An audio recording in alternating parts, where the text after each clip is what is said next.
नमस्ते। कभी सोचा है कि एआई जो इतना फ्यूचरिस्टिक लगता है, उसकी वजह से हमारी रोजमर्रा की चीजें महंगी हो रही है?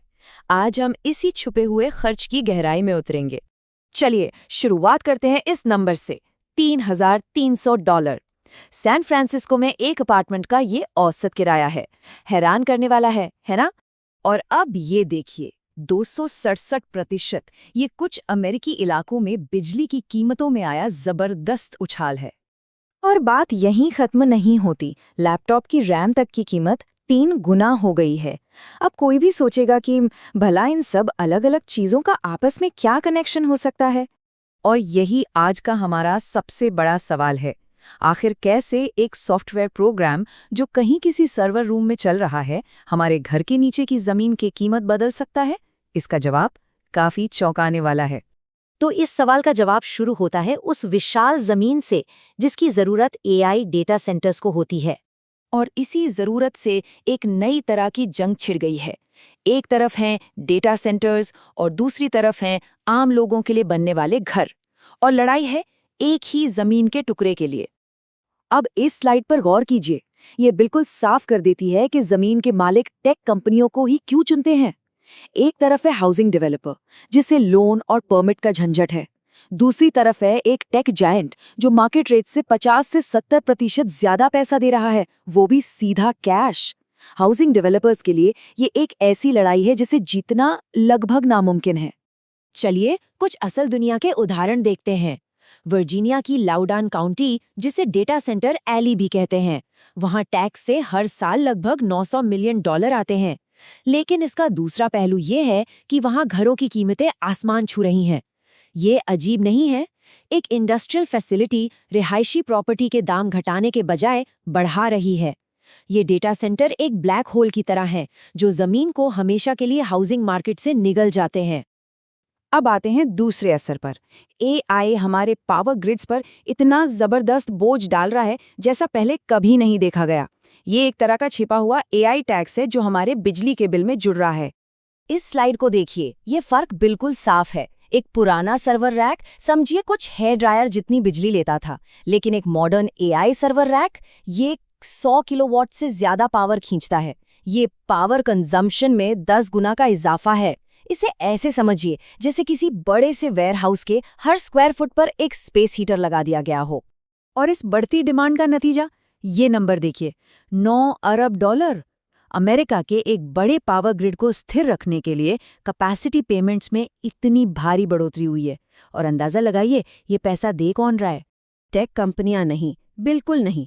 ये पूरा खर्च सीधे लाखों करोड़ों उपभोक्ताओं पर डाल दिया जाता है, क्योंकि नियम पावर कंपनियों को इजाजत देते हैं कि वो नए इंफ्रास्ट्रक्चर की लागत सभी कस्टमर्स में बांट दें। मतलब आम लोग $1 ट्रिलियन टेक कंपनियों के लिए इंफ्रास्ट्रक्चर को एक तरह से सब्सिडी दे रहे हैं। लेकिन कहानी सिर्फ जमीन और बिजली पर ही नहीं रुकती। एआई की भूख अब हार्डवेयर और पानी जैसे जरूरी सीमित संसाधनों तक भी पहुंच गई है। एक बहुत बड़ी समस्या है ट्रांसफार्मर की कमी। ये वो ग्रे कलर के बॉक्स होते हैं जो हाई वोल्टेज बिजली को हमारे घरों के लिए सेफ बनाते हैं। पहले इन्हें मंगाने में कुछ महीने लगते थे, अब 3-3 साल लग रहे हैं। ऐसा क्यों? क्योंकि टेक जायंट्स ने हजारों की तादाद में प्री ऑर्डर करके पूरी सप्लाई ही खरीद ली है।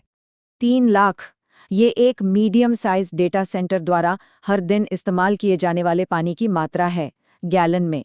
ये 1000 घरों की खपत के बराबर है। सोचकर देखिए, अब हम अपने नलों के पानी के लिए भी सर्वर्स से मुकाबला कर रहे हैं। अभी तक हम बात कर रहे थे एआई बनाने की फिजिकल लागत की।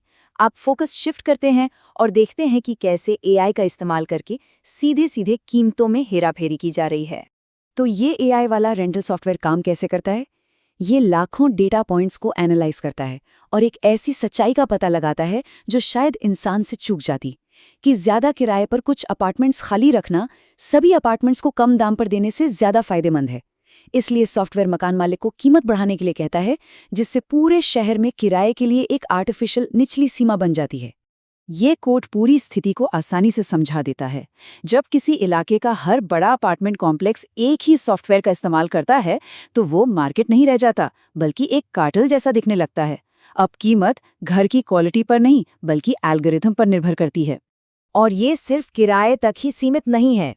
किराने की दुकानों में इलेक्ट्रॉनिक प्राइस टैग का मतलब है कि पास्ता सॉस की कीमत दिन के समय के हिसाब से बढ़ सकती है। ऑनलाइन एक ही जूते के लिए 2 अलग-अलग लोगों को अलग-अलग कीमतें दिख सकती हैं। और हार्डवेयर, नए लैपटॉप महंगे होते जा रहे हैं, लेकिन तेज नहीं। इसे टेक स्टैगफ्लेशन कहा जा रहा है।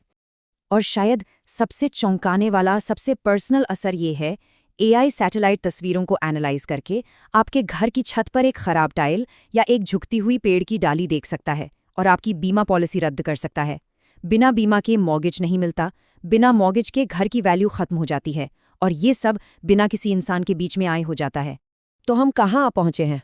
हमारा किराया एक एल्गोरिदम तय कर रहा है, हमारा बिजली का बिल एक सर्वर फार्म को पावर दे रहा है, और हमारी बीमा पॉलिसी एक सैटेलाइट स्कैन से रद्द हो सकती है। भविष्य की टेक्नोलॉजी आ तो गई है, लेकिन फिलहाल इसकी कीमत आम लोगों को चुकानी पड़ रही है। सवाल ये है कि बाजार पूरी तरह से टूटने से पहले और कितना बोझ सह सकता है।